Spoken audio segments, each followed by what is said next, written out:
जय श्री राम राम। सभी भाई बहनों को मेरा प्रणाम। मैं आप लोगों को एक विवाह गीत सुनाने जा रही हूँ।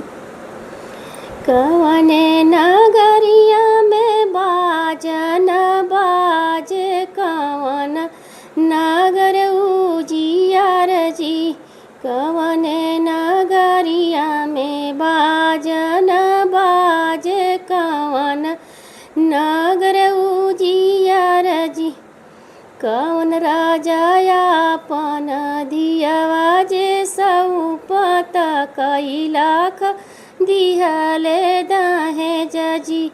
कवन राजा आपन दियवा जे सौंपेत, कई लाख दिहले दाहे जजी। यवदा नगरिया में बाजन बाजे, जनक नगर उजियार जी। यवदा नगरिया में बाजन बाजे, जनक नगर उजियार जी।